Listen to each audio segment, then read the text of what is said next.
শুরু হয়ে গিয়েছে বছরের দ্বিতীয় এবং সর্ববৃহৎ চন্দ্রগ্রহণ। এখন পর্যন্ত যারা চন্দ্রগ্রহণের সময়সূচি সম্পর্কে জানেন না, কোন কোন দেশ থেকে দেখা যাবে, কখন দেখা যাবে তা জানেন না, তারা এই ভিডিওটি সম্পূর্ণ দেখুন, কারণ এই ভিডিওর মাধ্যমে সমস্ত তথ্য দেওয়া হয়েছে এবং জানানো হবে চন্দ্রগ্রহণের সময় কোন কাজগুলো করবেন এবং কোন কাজগুলো করা যাবে না। চ্যানেলে নতুন হয়ে থাকলে চ্যানেলটি সাবস্ক্রাইব করুন। ফেসবুক পেজ থেকে আমাদের ভিডিওটি দেখে থাকলে ফলো করতে ভুলবেন না। চলুন শুরু করা যাক। এটি বছরের দ্বিতীয় চন্দ্রগ্রহণ। চন্দ্রগ্রহণটি সংঘটিত হবে আজ 18ই সেপ্টেম্বর। 18ই সেপ্টেম্বরের এই চন্দ্রগ্রহণটির পরে আবার 2 অক্টোবর একটি সূর্যগ্রহণ আছে এবং 17ই অক্টোবর একটি চন্দ্রগ্রহণ আছে। 2 অক্টোবরের সূর্যগ্রহণটি এবং 17ই অক্টোবরের চন্দ্রগ্রহণটি সম্পর্কে আমরা পরবর্তী কোনো ভিডিওতে আলোচনা করব এবং সে সময় আপনাদেরকে সময়সূচি জানিয়ে দেব। আমাদের চ্যানেলের সাথেই থাকবেন। আজকে বলছি 18ই সেপ্টেম্বরের এই সূর্যগ্রহণটি সম্পর্কে। এই সূর্যগ্রহণটি বিশ্বের কোন কোন দেশ থেকে দেখা যাবে, চলুন সেটি সম্পর্কে আগে জানি। এটি একটি আংশিক চন্দ্রগ্রহণ এবং এই চন্দ্রগ্রহণটি সরাসরি ভারত ও বাংলাদেশ থেকে দেখা যাবে না, কারণ এই চন্দ্রগ্রহণটি যখন সংঘটিত হচ্ছে তখন আমাদের এখানে দিন, আর দিনের বেলা নিশ্চয়ই চন্দ্র দেখা যাচ্ছে না, তাই চন্দ্রগ্রহণ আমরা সরাসরি দেখতে পাবো না।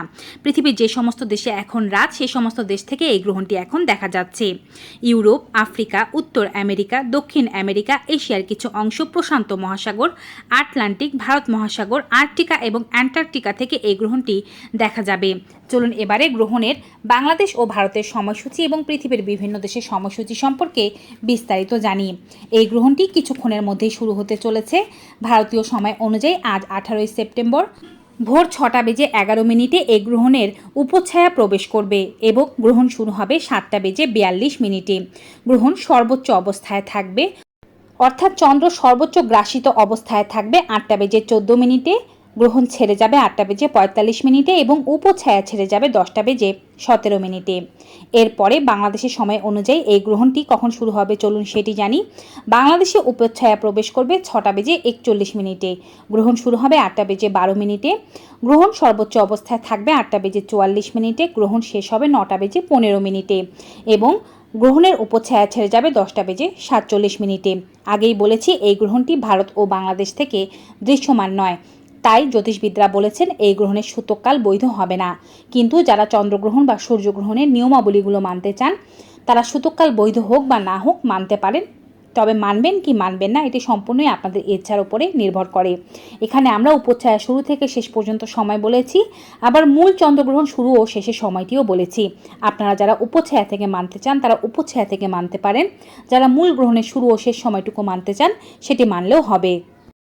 উপচ্ছায়া শুরু থেকে শেষ পর্যন্ত মানলে ভারতীয় সময় অনুযায়ী 6:11 থেকে মানতে শুরু করবেন এবং উপচ্ছায়া শেষ হবে 10:17 সে পর্যন্ত মানবেন। আর যদি শুধুমাত্র চন্দ্রগ্রহণ শুরু ও শেষের সময় মানতে চান সেক্ষেত্রে সকাল 7:42 থেকে শুরু করবেন এবং 8:45 শেষ করবেন। বাংলাদেশের সময় অনুযায়ী উপচ্ছায়া মানতে চাইলে 6:41 থেকে শুরু করবেন, 10:47 পর্যন্ত মানবেন। আর যদি শুধুমাত্র গ্রহণ শুরু ও শেষের সময় মানতে চান সেক্ষেত্রে 8:12 থেকে শুরু করবেন, 9:15 পর্যন্ত মানবেন। এবারে বলছি ভারত ও বাংলাদেশ ছাড়া পৃথিবীর অন্যান্য দেশে যারা অবস্থান করছেন তাদের দেশে গ্রহণের সময়সূচি তারা কিভাবে বের করবেন। প্রত্যেকটি দেশের আলাদা আলাদাভাবে সময়সূচি বলে দেওয়া একটি অসম্ভব কাজ। সেক্ষেত্রে আমরা আপনাদেরকে কিছু টেকনিক শিখিয়ে দিচ্ছি, সেই টেকনিকের মাধ্যমে গ্রহণের নিয়মাবলী বা সময়সূচি আপনারা বের করে ফেলতে পারবেন। প্রথমত, আপনি যদি জন্মসূত্রে বাংলাদেশি হয়ে থাকেন কিংবা ভারতীয় হয়ে থাকেন, আপনি বর্তমানে যে দেশে অবস্থান করছেন সে দেশের সাথে বাংলাদেশ বা ভারতের একটি নির্দিষ্ট সময়ের পার্থক্য রয়েছে। সেই পার্থক্যটিকে আপনারা যারা ভারতের সময়ের সাথে মেলাতে চাচ্ছেন, ভারতের যে সময় বলেছি সেই সময়ের সাথে যোগ বা বিয়োগ করে নিলে আপনি কিন্তু আপনার দেশের অনুযায়ী চন্দ্রগ্রহণের যে সময়টা হবে সেটিকে বের করে ফেলতে পারবেন। আর আপনি যদি জন্মসূত্রে বাংলাদেশি হয়ে থাকেন, বর্তমানে পৃথিবীর অন্য কোনো দেশে অবস্থান করে থাকেন, সেক্ষেত্রে বর্তমানে যে দেশে আছেন তার সাথে বাংলাদেশের সময়ের যে পার্থক্য রয়েছে সেটির সাথে বাংলাদেশের যে চন্দ্রগ্রহণের সময় বলেছি সেটিকে যোগ বা বিয়োগ করে নিলেই কিন্তু আপনি আপনার দেশের যে গ্রহণের সময়ের পার্থক্য আছে বা সময় আছে সেটিকে বের করে ফেলতে পারবেন। আশা করছি এই হিসাবটি আপনারা সহজে বুঝতে পেরেছেন। যদি তাতেও বুঝতে অসুবিধা হয় সেক্ষেত্রে আপনার দেশের টাইমিং অনুযায়ী চন্দ্রগ্রহণ কখন হবে সেটি গুগলে সার্চ দিয়ে দেখলেও কিন্তু সহজে বের করে ফেলতে পারবেন। এবারে বলছি গ্রহণের সময় কোন কাজগুলো করবেন এবং কোন কাজগুলো পরিহার করতে হবে। পৃথিবীর বিভিন্ন দেশে গ্রহণকে অনেক বেশি প্রাধান্য দেওয়া হয়ে থাকে এবং মনে করা হয়ে থাকে গ্রহণের সময় বিশেষ কিছু কাজ করা উচিত এবং বিশেষ কিছু কাজ বাদ দেওয়া উচিত, এতে করে বাচ্চার ক্ষতি হতে পারে। তাই যারা গ্রহণের নিয়মাবলীগুলো মানতে চান তারা দেখুন। যারা নিয়মাবলী মানুন বা না মানুন সকলেই একটি কাজ করবেন, তা হচ্ছে গ্রহণের সময় বাসা থেকে বাইরে বের হবেন না। কারণ বিজ্ঞানীরা মনে করে থাকেন গ্রহণের আলো যদি সরাসরি চোখের উপরে লাগে এতে রেটিনা ক্ষতিগ্রস্ত হয়, এবং গ্রহণের আলো যদি কারো শরীরের উপরে লাগে এর তেজস্ক্রিয়তার কারণে মানুষের ক্ষতি হতে পারে। তাই এই সময়টুকু বাইরে না যাওয়ার চেষ্টা করতে পারেন। এছাড়াও গ্রহণের সময় অবশ্যই গ্রহণের আলো যেন ঘরের ভেতরে প্রবেশ না করে, এজন্য আপনার ঘরে যে সমস্ত পর্দা আছে বা যে সমস্ত জায়গা দিয়ে গ্রহণের আলো প্রবেশ করতে পারবে বলে আপনার মনে হয় সেই সমস্ত জায়গাগুলো ভালোভাবে বোর্ড দিয়ে বা ভালোভাবে কোনো কার্ড দিয়ে ঢেকে দিতে হবে।